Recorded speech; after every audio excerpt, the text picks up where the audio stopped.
Hi there. So welcome back to the Racing² podcast. This is episode 2, if you can call it a podcast. Basically just me with some slides. But we're going to do a little bit of a sale preview for Karaka Book 1, Book 2, which is happening back end of this week down in New Zealand. Typically a sale where you'd probably be looking more for classic types, 3-year-old middle distance types in the context of the Southern Hemisphere. But I mean, as the sales company have been at pains to stress over the course of the last week or so, I mean, you can also get very good 2-year-olds as well. But some kind of a big race. I think Magic Millions 2-year-old winner came out of the sale in the last couple of years as well. So you can find precocious types as well. Quick look on kind of how the market has gone overall. There's the sales aggregate. I mean, peak year in the last kind of 5-year cycle, 2018, kind of 83 million New Zealand dollars aggregate, dropped to 63 million in 2022. Probably of a lot of the sales, there was a big impact for the Karaka sale from COVID. Got moved around a little bit, got moved out of its traditional kind of end of January, early February slot, and comes back to that slot for the first time in a couple of years this year. So there'll be New Zealand Bloodstock will be hoping to kind of see a consolidation or a bounce back of kind of overall turnover and spend there. Kind of a similar kind of trend line on the average sales spend as well. 2018 was the peak, kind of 155,000 New Zealand dollars in terms of average, 146 in 2022. Will be interesting. I think everyone will be watching kind of how the market holds up on the back of Magic Millions. I think the general consensus was that the top end of the market was very, very strong, and say that the middle or bottom echelons of the market felt a little bit of squeeze and a little bit of pressure. Oz Wetmore wrote a very nice article on TDN, Australia and New Zealand, kind of about the distributions of the pricing between the kind of different price quartiles. So go and check that out for a bit more insight into that. Similar thing with the median. So kind of $110,000 median in 2018, down to $100,000 median in 2022, and we'll be hoping that bounces up or holds up. A little bit on sales strength. Now, we use this metric quite a lot in our modeling, kind of just looking at, you could call them conversion rates, you could call them production ratios of how the different sales perform in terms of producing elite stock or elite runners. The big principle there is that like no sale is equal. Not all sales are equal. Like some catalogs are just inherently stronger than the others, and the way the sales companies build them is to kind of position stock in a certain way, either be it based on the strength of the page or on the strength of the physical and confirmation. But it's useful information, so you might as well use it in kind of processes or kind of predictive modeling, and then in determining or shaping kind of what the strength of that total horse population could be. I mean, of course, the individual is always the most important thing, but population strength metrics are useful and informative and additive in modeling processes, which is the main thing. We're just trying to find different variables that kind of adds to the overall accuracy of predictions. So that would be the call it production ratio of the sale over the course of the last couple of years. I mean, ignore 2022 because it's too recent, and kind of it's not really a fair sample. The kind of horses coming out of that catalogue haven't had enough chance to run and prove what they're capable of on track. Probably also ignore 2021 as well, to be honest. As mentioned, you're probably more likely to get a 3-year-old, 4-year-olds type out of this sale. So we're probably looking at 2020, 19, 18, 17, 16 in terms of giving us a barometer of how the sale normally performs in terms of what the horses then go out to deliver on the track. I mean, you see in the kind of the passed in percentages, so it's probably about 1 in 5, so you're getting probably 20% of all lots offered will be passed in. I mean, that's probably slightly below the sale average. It's probably about 23%, I would say, across all sales. So they're building kind of nice catalogues at Karaka. Then in terms of winners to runners, I mean, you're getting about a 50% average winner to runner ratio across the kind of target years that I mentioned there. I mean, again, that's pretty usual. That's about par and about on the barometer. You're probably getting about 5.2 stakes winners to runners, which is good. You're probably working on a population average across all yearling sales of 3.2, or across all sires and the sire population of 3.2 stakes winners to runners. So it's probably 2% over average. So I would regard Karaka as an elite sale, and it's a good one to go if you want to have a greater chance of finding stakes level stock. But I mean, those ratios obviously do show how difficult it is to buy elite horses, and we shouldn't sugarcoat it. We should understand the challenge and the complexity around it, and then be kind of realistic in modelling, in predictions, and in promotion about what it takes to achieve that, and also in recognising the people that achieve that kind of over and above the baseline. And you see there, I think it's the 17 sale was just a super strong one in terms of stakes winners to runners. I mean, 6.23%. Bit of a look at some sires and kind of sires with lots of lots offered over the course of that catalogue. So I mean, let's start with Almanzor. I mean, he was champion 3-year-old colt in Europe in 2016. So we know him very well up here. He ran 4 times as a 2-year-old. He won 3 races. 6 times as a 3-year-old. He won 5 races, and then once as a 4-year-old, and then he was retired. Won the French Derby, so the Prix de Jockey Club, as a 3-year-old. Interestingly, he beat another real up-and-coming sire in the form of Zarak. Zarak is by Debawi, and he's kind of just undergone some significant fee hikes in France, and some people, such as myself, believe that he's one for the next superstar sires, and certainly one that's going to continue on the prodigious trend of Debawi being a great sire of sires. But he beat Zarak in the French Derby. I mean, he won the Leopardstown Irish Champion Stakes as a 3-year-old. He won the Ascot Champion Stakes as a 3-year-old. He won the Prix Guillaume d'Orno, again beating Zarak over 2,000 meters as a 3-year-old. So like, his 3-year-old form is absolutely sensational, and for that he was rewarded as champion 3-year-old colt across Europe and in Ireland and in France. If you look at his kind of production metrics, I think he's a good sire. I think the full evidence is that he's thrown some really elite horses, but across the entire sample, and I'd like to see a little bit more.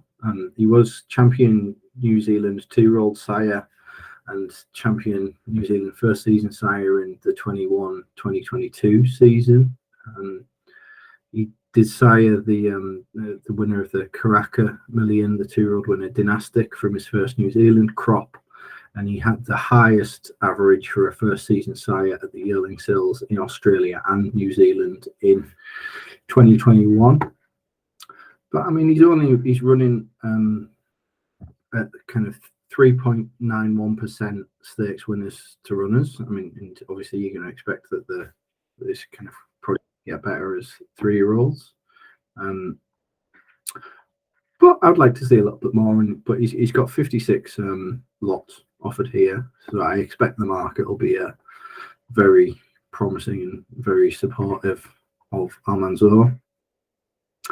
We've got Ocean Park at Waikato stud, 49 lots offered in the sale here. I really like Ocean Park. I think picked them maybe had some low fall crops the last couple, and the market might have started to go off him a little bit, but I think he's really, really solid.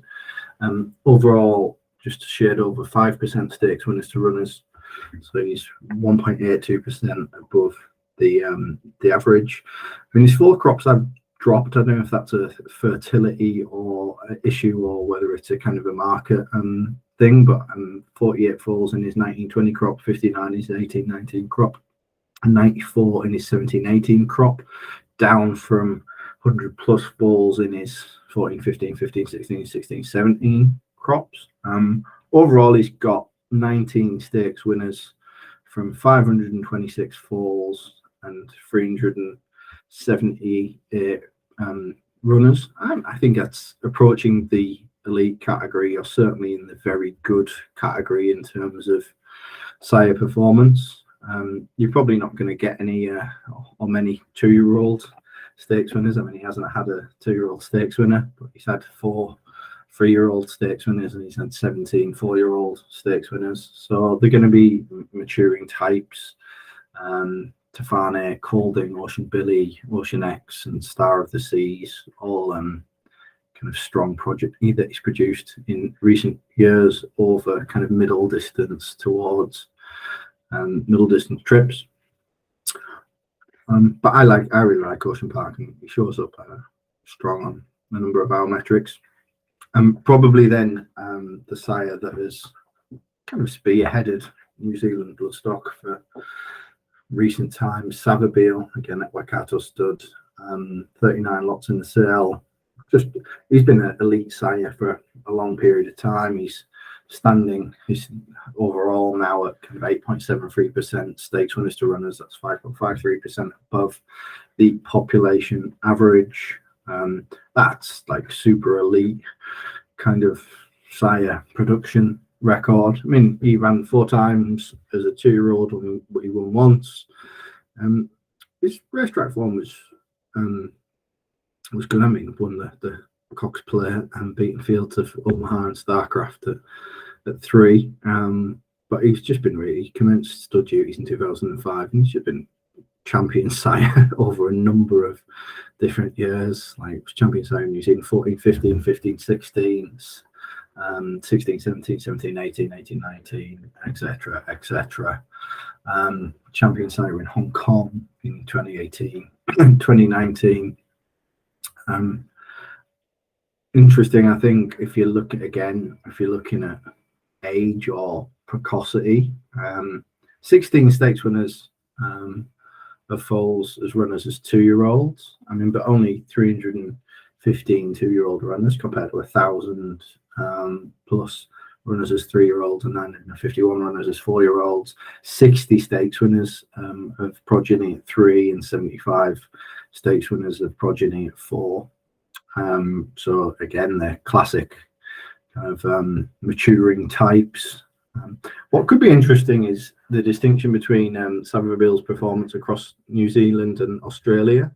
I mean, 661 runners in Australia, 55 stakes winners. So I mean, that's below.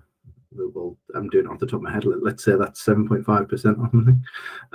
But in New Zealand, 560 runners and 75 stakes winners. So what's that? Probably need 12%, 12.5%. So just really at home in New Zealand, and stock seems to do well in New Zealand, and kind of great production right there. I don't know if it's probably something to do with the nature of progeny just suiting the pattern and the kind of the race structuring there.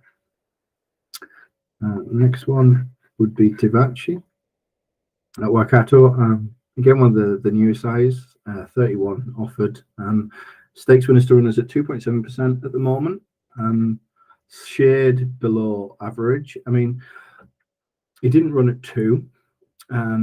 He 12 runs and 4 wins at 3, 9 runs and 2 wins at 4. So you're going to expect them to be later maturing types. His first crop have just started running as 4-year-olds. He has had a stakes winner of a 2-year-old. So 30 runners and 1 stakes winner from 2-year-olds. So you're going to start on the face of it. The metric looks a bit low there, but I think my message would be is solid start. You'd like to see more kind of from this crop as they're coming as 4-year-olds, but this is now the time when we should see more. So don't judge Tavachi on kind of the barefaced statistics there. Judge on what the crop does this year. A little nugget perhaps. Look at the difference between fillies and colts, perhaps, if you're doing any analysis. 50 colt runners, 0 stakes winners. 58 filly runners, 3 stakes winners. So maybe a little bit of a sex bias coming through there, and could also just be variance over a small sample, but little tidbit that you might want to look into. So we'll go on to Tarzino now. Again, probably looking for more maturing types. Similar message. 29 offered, 2.7% stakes winners to runners, but they're going to get better as they get older. He was a Victoria Derby winner at 3. He only ran once as a 2-year-old, and his first crop are now running as 4-year-olds. And 2 horses have been stakes winners in their 3-year-old season. Yeah, he won as I said, the Victoria Derby, the Royal Guineas, and some decent races. As a 3-year-old, he was champion 3-year-old colt in Australia in 2015, 2016. So expect the stats to jump up as the kind of his first crop starts to mature. So you think standing at Colmore, 15 lots in the sale. He was champion 3-year-old colt in Australia in 2009, 2010, champion miler 2010, 2011, and then came up to the Northern Hemisphere, was champion older horse in Ireland in 2011 and 2012. We got a record across kind of all age brackets. 1 at 2, 1 at 3, 1 at 4, 1 at 5. Again, probably not going to throw you a load of precocious 2-year-olds. Has had 3 stakes winners of horses running at 2, 182 runners, but 23 stakes winners at 3, 25 stakes winners at 4. Maybe a sex bias coming through in preference of colts this time. 380 colt runners, 29 colt stakes winners, 388, so very similar level filly runners, 18 filly stakes winners, so 11 more colt stakes winners from a very similar sample size of runners. Maybe there's kind of the So You Think colts are better as a population than the So You Think fillies, if you like that type of stuff. New Zealand record is just, I mean, fantastic. It's a fairly small sample, but 36 runners, 5 stakes winners, 13.88% stakes winners to runners in New Zealand. Very strong.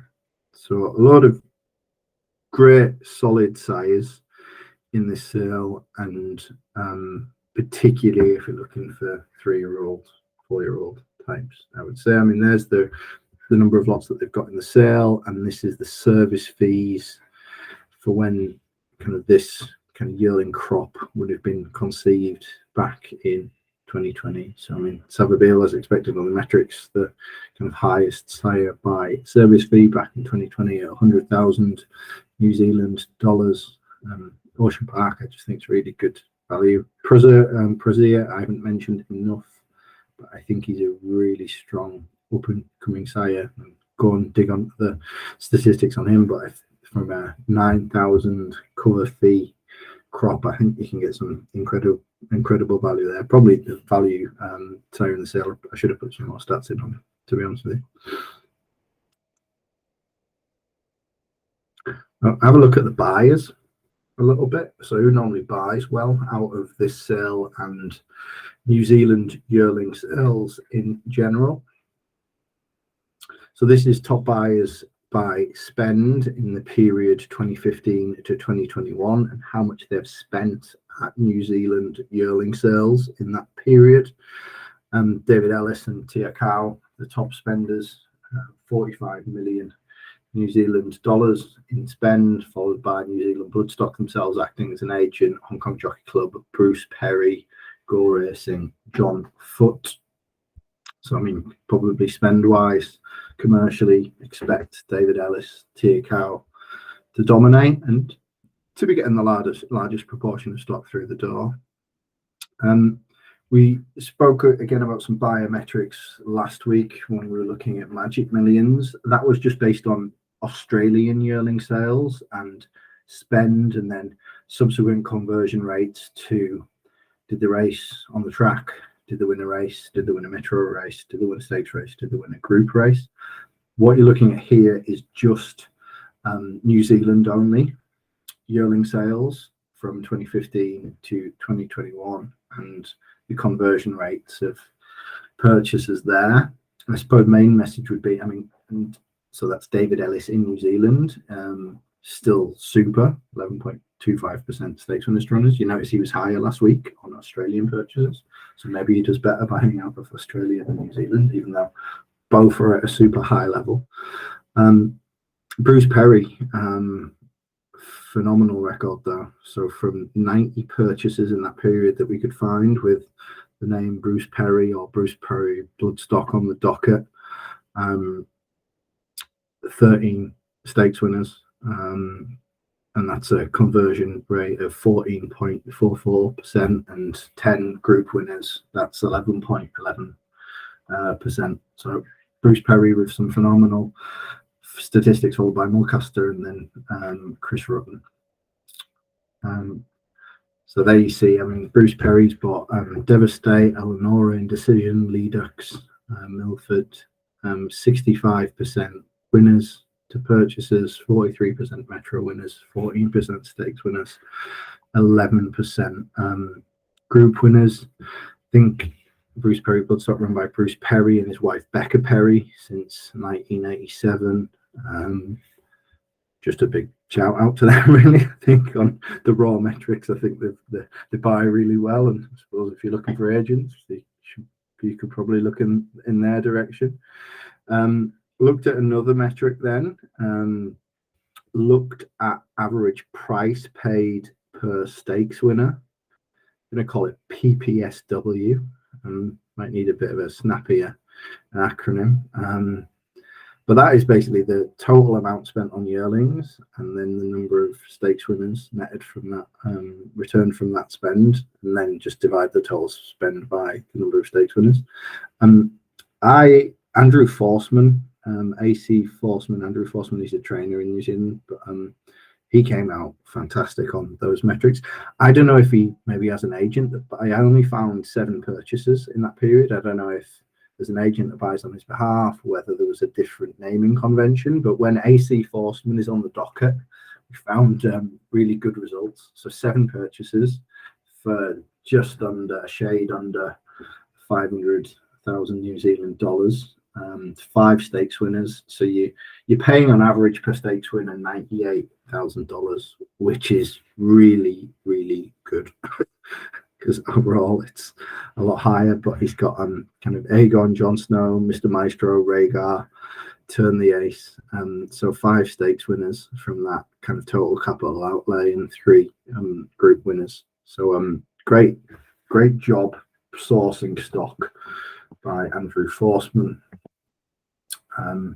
That was less than 20 purchases. So we then looked at kind of buyers that have bought more than 20 yearlings in the data set that we analysed, and there you can see it kind of, it gets harder, of course, the more stock you buy. You're never going to get like those kind of smaller conversion ratios, but it's also, I think it's a very useful metric.